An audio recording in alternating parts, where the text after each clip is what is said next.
because Floyd Mayweather's arrested. Was over. This is not going to end well. This will not end well. Himself, he had to crawl under his rock, out of his rock, and make some noise. Cold bones. That too. Cold. Tell Floyd to get on live. Tell him show where he at. You owe them people over in Dubai that money. Tell him get on live right now. And he owe people in Saudi Arabia money too. Broken. Out here scamming people. Boxers have shared their thoughts on Floyd Mayweather's reported arrest, suggesting he may be having a tough time staying out of the spotlight. Some believe he's struggling with no longer being the center of attention, and his recent actions seem like a cry for it. Oscar de la Hoya mentioned that Floyd could be seeking either attention or cash, noting how often he tries to stay in the news. Many think his behavior shows he's not ready to walk away from fame. Mayweather is also reportedly tied to a $42 million scam linked to a suspicious investment plan. Sources say he promoted fake businesses to fans and investors, raising concerns about his finances and pointing to a risky chase for money and attention. With Floyd, Canelo, Instagram, what's up with all that stuff? Yeah, no, I mean, obviously, you know, he tried to steal somewhat of Canelo's thunder. He couldn't help himself. He had to crawl under his rock, out of his rock, and make some noise. But look, he's retired. I mean, either he's hurting for attention or he's hurting for money. And you know, we strongly feel that, look, Canelo's the man right now. He's the highest paid athlete in the world, and then we move on and we go forward and we continue with our bid. Floyd Mayweather openly questioned the idea of loyalty in boxing, sharing his frustration with fighters he once supported on their way to success. He highlighted how some of them now talk badly about him, even after all the help he gave during their careers. He specifically mentioned Oscar de la Hoya, calling him disloyal for turning against him after gaining from his advice and influence. Absolutely. But it's so crazy. When we talk about loyalty in the sport of boxing, when we talk about loyalty, when you look at Canelo, there's Steven Espinoza and the Showtime team let this, and myself, we helped build this guy up. He was fighting on my undercard. He was the co-main. We helped build this guy up. And you know what Oscar de la Hoya do? You know what Mr. Loyal Oscar de la Hoya do? I'm sorry, Mr. Disloyal Oscar de la Hoya do? He take him right over to HBO and cut a deal with HBO. And when he cut the deal, he got money, but I bet Canelo didn't see none. But these are the things that people don't know about in the sport of boxing. Oscar de la Hoya recognized how their fight was a major turning point in Floyd Mayweather's career, saying it turned him into Money Mayweather. Before facing de la Hoya, Floyd wasn't earning huge paychecks, but that big match pushed him into the spotlight. It brought him mainstream fame, massive earnings, and helped shape his image as a symbol of wealth. Before Mayweather fought me, he was making $2-3 million on my undercards. After beating me, Mayweather becomes Money Mayweather, and he becomes this global superstar. I think we sold 2-point-something million homes. I believe he made something like 8 million all said and done. And what did you make all said and done in that fight? I had to be closer to 80. You made 80 million, he made 8 million. So the negotiation was 90-10? Sometimes fighters don't understand negotiating the right way. Outside of boxing, Floyd Mayweather has gotten into legal trouble, much like rapper Lil Uzi Vert, with both facing lawsuits over alleged misconduct. Floyd's massive wealth has often driven him to act without thinking about the outcome, using his money to do whatever he wanted. This careless attitude has repeatedly brought legal issues his way. Peace, y'all. It's your boy Johnny Fastlane here with allhiphop.com. So the situation is crazy, man, because Lil Uzi Vert and Floyd Mayweather are being sued for an assault that happened last June in New York, right? The whole situation is that the person that's suing them says that he saw Floyd Mayweather's truck and he went across the street while he was filming to get some footage of it. And basically the whole money team, you know, Floyd Mayweather's team and Lil Uzi Vert came out of the truck and beat the crap out of him, right? It's crazy as hell because Lil Uzi Vert responded and he said that he don't even know Floyd Floyd Mayweather. He was not there, and you guys got the wrong person, right? I've never seen Mayweather and Lil Uzi Vert in the same place together at all, ever, and I'm guessing that is probably somebody from Mayweather's team that kind of looks like Uzi, right? Either way, man, Uzi is wrapped up in this lawsuit. We'll see if they take his name off of it once they figure out what's going on, but yeah, let me know what y'all think about this in the comments. Floyd Mayweather and golf icon Tiger Woods were both named in a lawsuit accusing them of stealing jewelry from a store. This case added to the growing public criticism of Floyd's financial behavior, raising more concerns about his reputation. Many now see him as someone who shows off his wealth but faces serious questions about honesty and transparency in how he handles his business. So have you heard about the $4 million RICO lawsuit that Floyd Mayweather and Tiger is being hit with? Wow. So apparently it's over some stolen jewelry and, or at least allegedly. And the entire story is pretty crazy. And the fact that they're calling it RICO was pretty wild as well. Because apparently there was some type of, at least what is being alleged, some type of scheme set up and ran by these celebrities in order to get away with taking free jewelry off of jewelers. So yeah, seems like Throughout his career, Floyd Mayweather has been determined to keep up his image as Money Mayweather. No matter how he got his money, his main focus was showing off a flashy lifestyle. His deep concern with how the public sees him often pushed him to make risky financial choices just to keep the image of never-ending wealth alive. Blue, you know, let's still see a chop.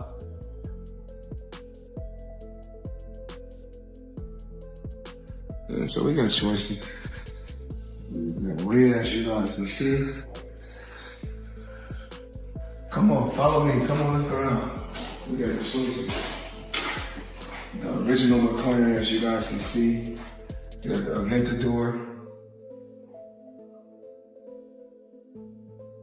You got the Dawn. You got the Bentley.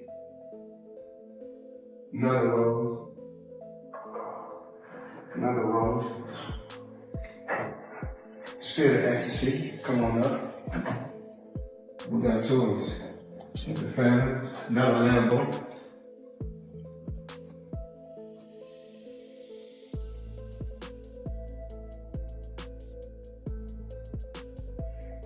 The keys similar to this. I see some keys right here. I got some keys right here. So, Spirit of Ecstasy, up again.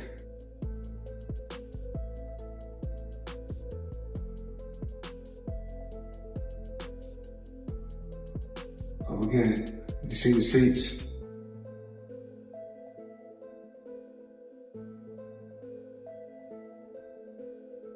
YouTuber and boxer Deji called out Floyd Mayweather, claiming that much of Floyd's supposed wealth is just for show. He said the flashy displays are misleading and that the truth behind the scenes is very different. Deji also criticized Floyd's insecurity, suggesting his constant focus on material things comes from personal issues, not real financial strength.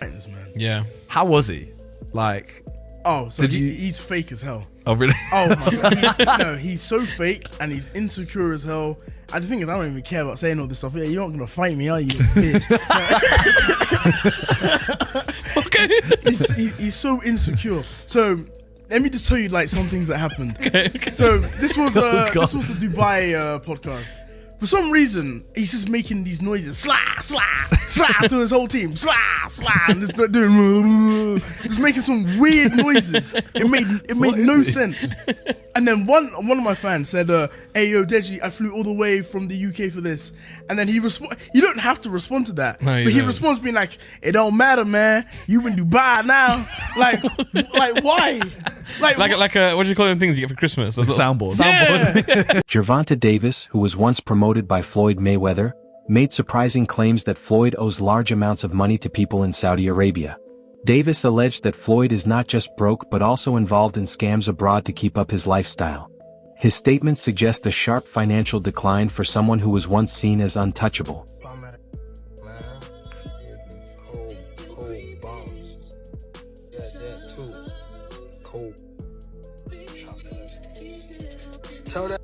Tell Floyd to get on live. Tell him show where he at. You owe them people over in Dubai that money. Tell him get on live right now. And he owed people in Saudi Arabia money too. Broken. Out here scamming people. When Gervonta Davis publicly criticized Floyd Mayweather, Floyd chose to play the victim rather than directly respond to the claims. He said Davis had every right to speak his mind and added that he still respected him and was proud of his success. This response seemed like an effort to downplay the conflict and hide the real tension between them. Tank Vince out on social media. He's been through a lot, throughout his life. But I take my hat off to him. I'm proud of him. Saturday night we had a game plan, and a lot of times when he says certain things on social media, I say, he's to me he's still a kid, and when I was that age, I probably would have did the same thing.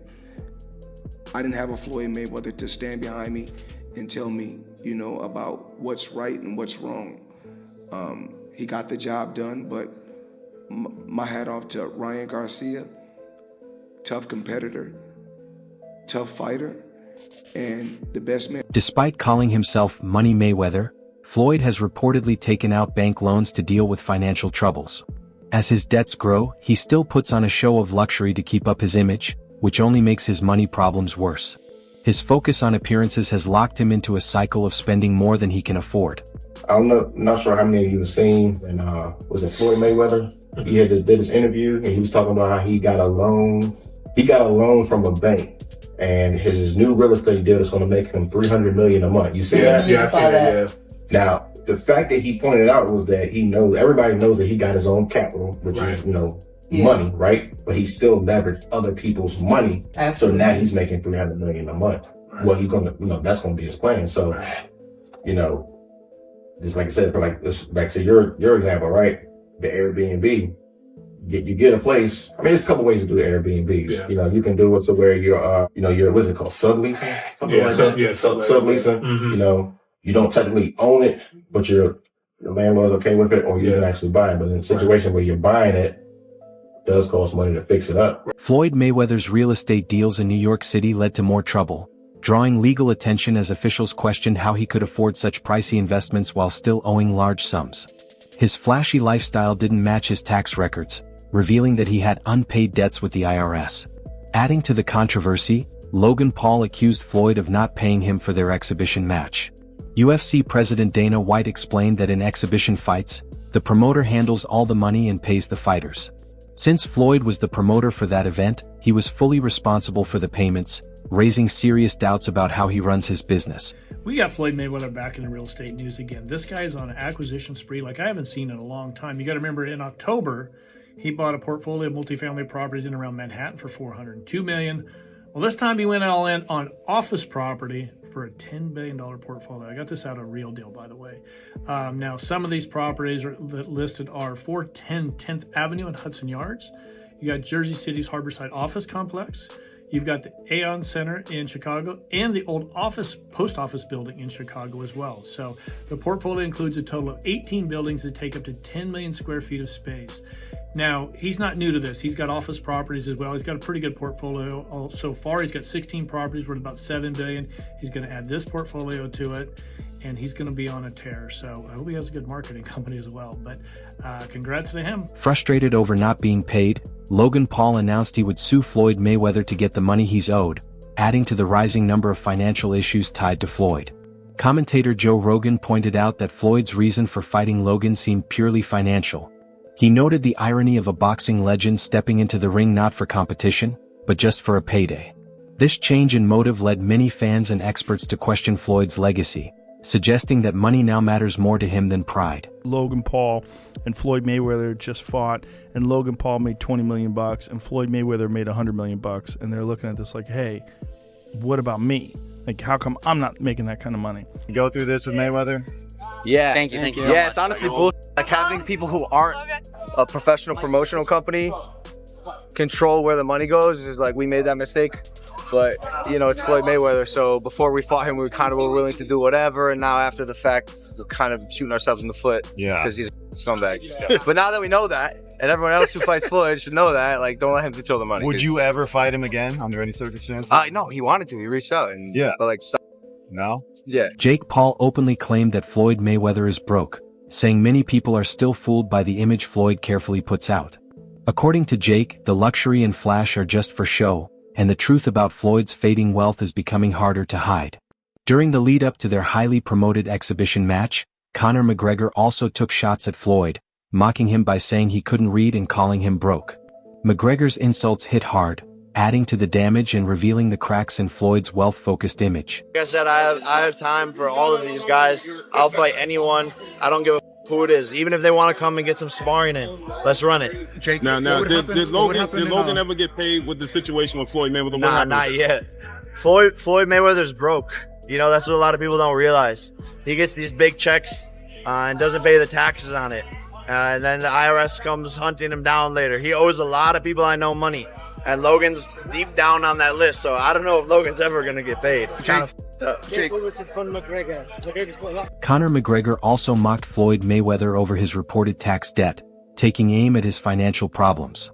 By calling out these issues, McGregor added to the growing belief that Floyd's wealth isn't as solid as it seems. His comments brought even more public embarrassment to Floyd, adding to the pressure of his ongoing money troubles. I feel good, training hard. Did Floyd not take out his own jets? Floyd got 3. You know what else he got? And he got tax problems. That's what he's got. That's heavy. That's heavy. Hard to get out from underneath. Right, it is, especially when I'm on top of you. Devin Haney opened up about his experiences with Floyd Mayweather, accusing him of being manipulative and dishonest. Haney said that while many people are distracted by Floyd's fame and flashy lifestyle, he was able to see through it early on. He revealed that Floyd hides his financial struggles behind a showy image, using control and careful image management to keep up appearances. He's just trolling. He's trolling. He's telling me he's trolling. So I'm like, nah, he's not trolling. He's not trolling. That's real. Like, it was just getting worse and worse and worse and worse and worse. What was your father saying throughout camp about that? He was same thing. Like, we was both going back and forth. Like, it gonna happen? Like, we could understand. We like, why the he wanted to start this now? Now, like, why all of a sudden he playing this crazy role now? Why do you think? On the outside looking in, what would you say? I don't know, bro. Like, when I seen it, I knew it wasn't right. Floyd Mayweather's betrayal of Devin Haney is a clear case of manipulation for personal benefit. Just before Haney's important fight against Ryan Garcia, Floyd released a carefully edited sparring video that made Haney look weak. This wasn't by chance. It was time to hurt Haney and protect Floyd's own fragile ego. Instead of supporting someone he once mentored, Floyd chose self-interest, revealing the insecurity behind his polished image. In the past, Floyd promoted a lifestyle of spending over saving, claiming true happiness came from enjoying luxury. He even said he felt happier before becoming extremely rich. But his growing debts now highlight the flaw in that thinking, a lack of smart financial planning that continues to trouble him. But you throw a lot of money around, don't you? Why not? You can't take it with you. I mean, there's no Brent trucks pulling up at no funeral home. So, I mean, you gotta be able to enjoy your money, but make your money work for you. Carpe diem, seize the day, live every day. Absolutely. That's Floyd Mayweather's strategy. My strategy is I'm a hustler. I'm a hustler. No matter how you look at it, just because I may wear a diamond necklace or a big diamond ring, because another guy he wear a ring on his ring finger, and he's no better than I am. He's doing the same thing I'm doing, but he's just sweeping his dirt under the rug, and mine is out in the open. Money doesn't make people happy, but you've got a hell of a lot of it. And are you happy? Am I happy? Absolutely. I'm happy because my children are happy. I'm happy because my mom is happy. I'm not happy because of the money, because I was happier when I didn't have it. In 2021, Floyd Mayweather and rapper Tyga became involved in another financial controversy when Miami-based jeweler Leonard Solmanov accused them of owing nearly $4 million for high-end watches and diamond jewelry. Although they reportedly made some initial payments, they never completed the full transactions. This incident added to Floyd's growing list of financial disputes and legal troubles, further highlighting a consistent pattern of money-related issues. 2008, three broke comics turned YouTube sketches into a $100 million empire. Adam Devine and Blake Anderson met at Orange Coast College where they bonded over comedy. They were both regularly on the improv scene in LA, which is where Adam meets Anders Holmes. Now at the time, Blake and Adam were already shooting skits with Blake's childhood best friend as the director and film crew. His name was Kyle Nocheck. He's kind of the fourth unknown member of the group. But after Adam met Anders, he decided to bring him in the group, and the four instantly hit it off. They then created a sketch group called Mail Order Comedy, where they uploaded all their skits to YouTube and MySpace. Then in 2008, they had their best idea yet, with a sketch called Fifth Year, about three roommates who partied through college and now are bumbling through life and work, if that sounds familiar. The sketch became so popular that Comedy Central actually DM'd them to see if they could make a show for them. And after a month of not answering them, they ended up pitching Fifth Year to Comedy Central, which would eventually turn into Workaholics. The first episode ran on April 6, 2011, and it quickly became a cult classic for Comedy Central. 7 seasons later, it's a streaming gold mine worth over $100 million. Then they spun that broke boy hustle into their 2018 Netflix film Game Over Man. Now over a decade later, these four turned living room skits into a comedy dynasty, showing you don't need big budgets to have something people will love. That's it for today's video. Thanks for watching and stay tuned for the next one.